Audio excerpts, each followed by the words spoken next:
Hey, what's going on, everybody? It's Alex from TC Discussions coming at you with a first place Soul Striker deck profile. Not a whole lot to say, not a lot's changed. I've changed 4 cards in here, and I kind of want to talk about them when I get to them. And so, without further ado, we're just going to kind of get into it. Start off with our Unison lineup: Boo, Raditz, and then the Gogeta. So, the first thing that I want to say is that Boo's broken. As always, it's probably the only card in blue that I think deserves to be banned besides Soul Striker himself.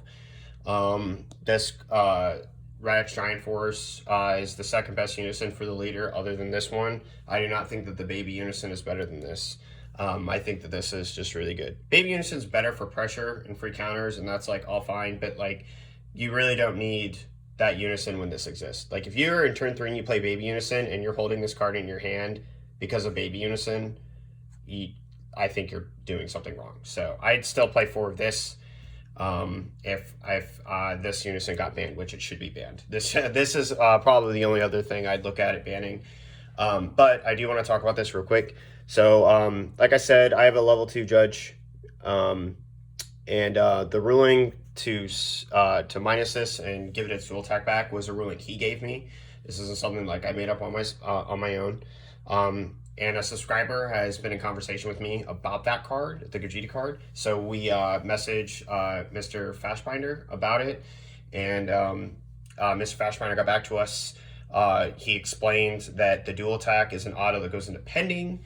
That auto resolve stands the card. When you minus the card, you can't revert that auto because it's already set and resolved, and it is not under the affected attack of the.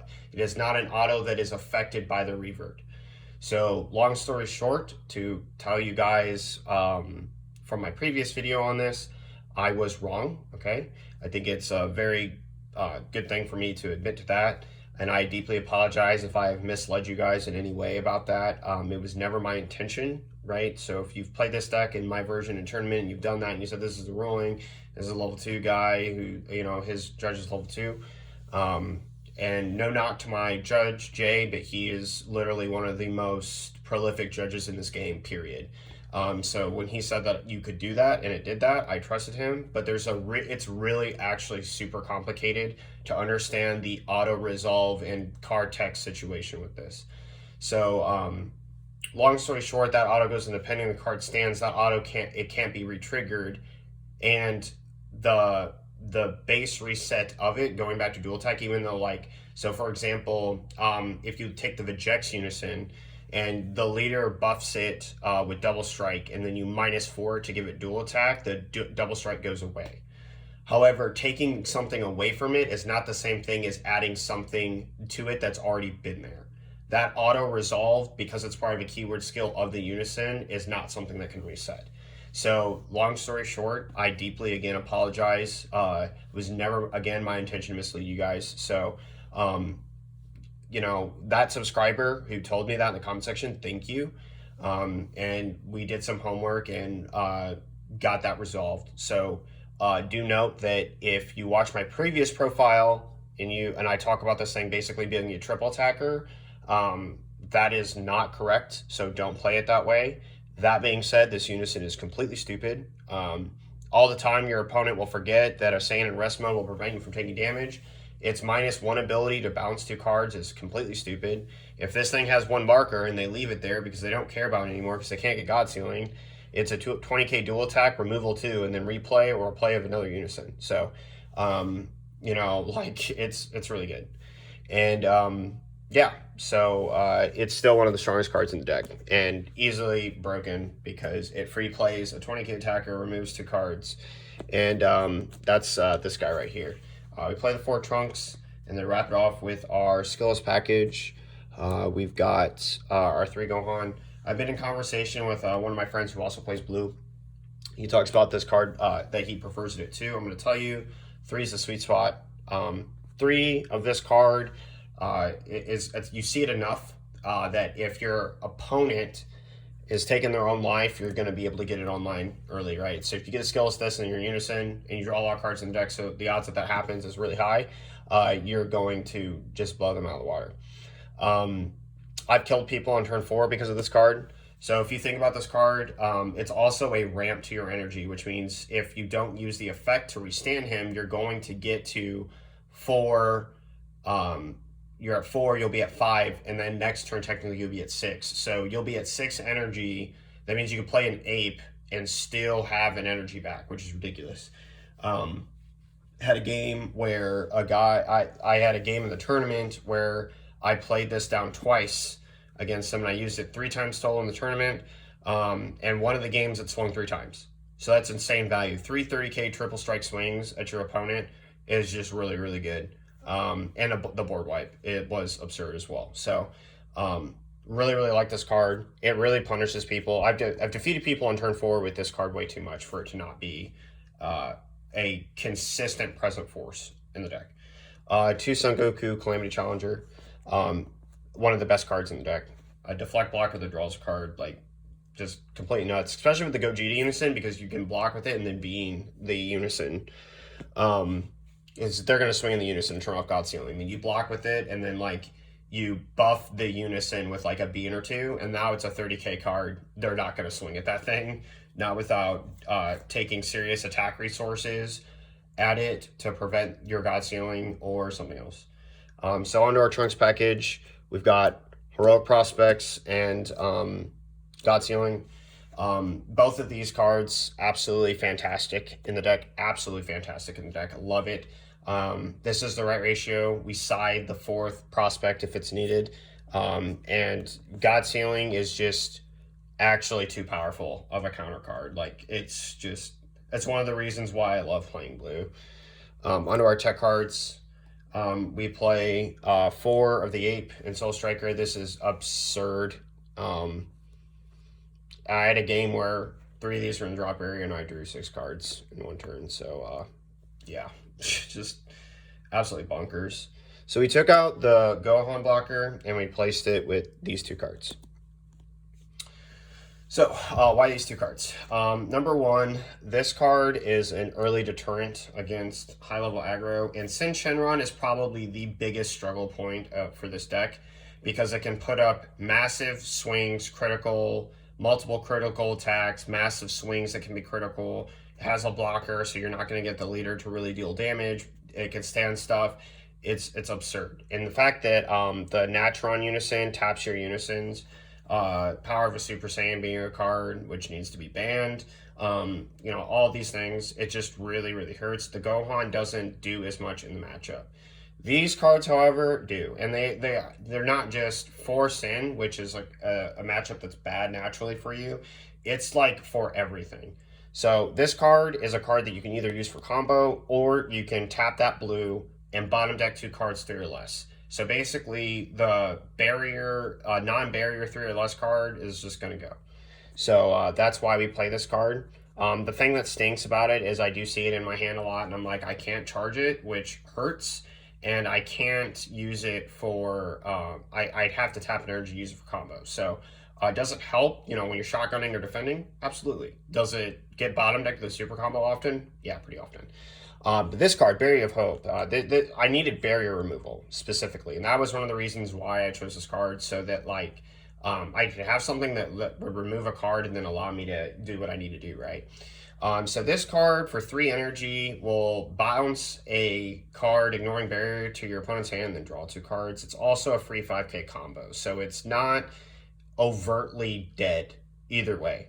So if you see this, it's not that extra card that's worth nothing.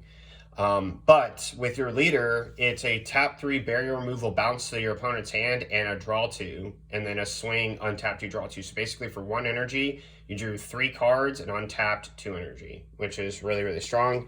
And that's very thematic, like with our Ape. Onto our super combo for Vegeta. Not a lot to say. It's the best one for the deck. For our Dimension Magics, and I'm so happy that I got my playset of this. I know they're cheap right now, but they were more expensive like on the pre-release side of it, when you could barely get any of the product, but they're like $4 or $5 now. But for Dimension Dimension Magics, one of the best cards in the deck. You tap out and then you get to get 2 energy back, and then you're golden, right? We got two Ultra Instinct Kamehamehas. This is just one of the best cards in like the deck, coupled with this one being, you know, defensively, this card has no downside. Offensively, this card has no downside. So, you know, you could swing. If the swing is lethal, you can pump it up twice, and then, you know, the 2 energy that you're using for this will be given back with your leader. The fact that it draws a card also is very thematic. So when you need to put pressure on something, UI Kamehameha just really like is broken. And then to make it even better, you know, defensively, like I've said before previously, these 2 cards alone trade for 3 super combos. Think about that. Mathematically, you are for free out comboing 3 super combos. That's absurd. Like that's just nuts. So, you know, there's just not enough to say about this card. It's really, really good. Onto our big boss guys. We have 2-8 and 2-17 Turning the Tides. A lot of people in Turning the Tide ban. I don't think you should ban this card. The game needs to end at some point, and I think this is one of the cards that does that. It having Deflect, I know, is really annoying, but, you know, get over it. There's lots of powerful cards that have Deflect, like Celzino has Deflect, for Christ's sake. So, and then we're going to get an SCR, another SCR that has Deflect for red here soon. So, we want to talk about cards that end the game.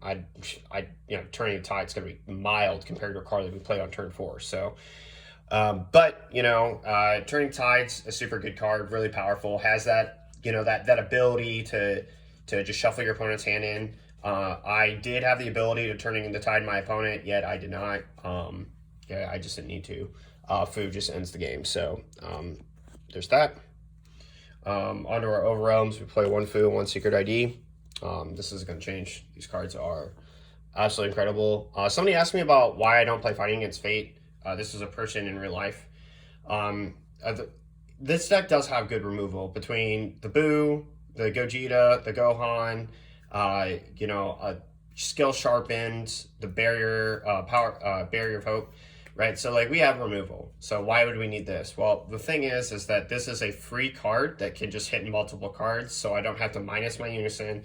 I don't have to spend that energy to do something else. It's just free.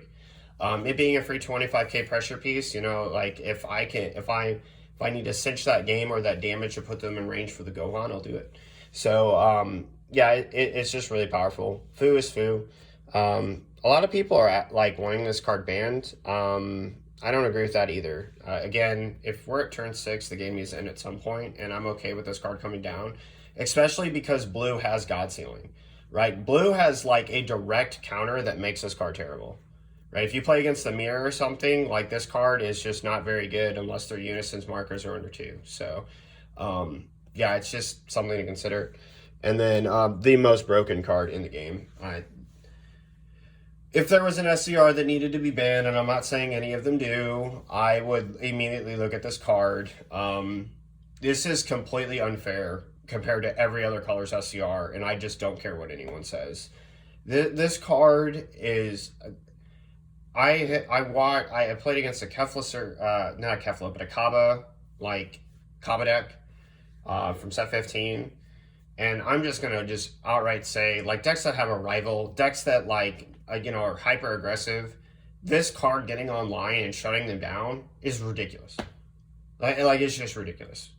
It's like one of those things, like, come on, right? Like, this is so stinking broken. This card backed by an Ape with 5 energy open is guaranteed, and your opponent is just done. Like, they're just done. Like, pitch an Ape, play this card, right? I think that's how that works, right? You can just discard 1 card. Yeah, just one other card in your hand. So, like, pitch an Ape, pitch a Skill Sharpen that's, like, bad in your hand. You know, like, negate the attack and play this card. And then your opponent can't attack again. The turn's over, right? I had a friend, I was playing against a Yellow Baby, the one that, like, gets triple attack when your opponent's leader is at 0, and then all this other stuff. And I killed him with his own character card. Twice. This card, twice in a row, just stopped his main kill turn, and then I just blew him out of the water on the next, the crackback. So Super broken card. Onto my side, so we play 1 Secret ID, 1 Jiren for the troll memes, 1 Heroic Prospects, 2 Mafuba.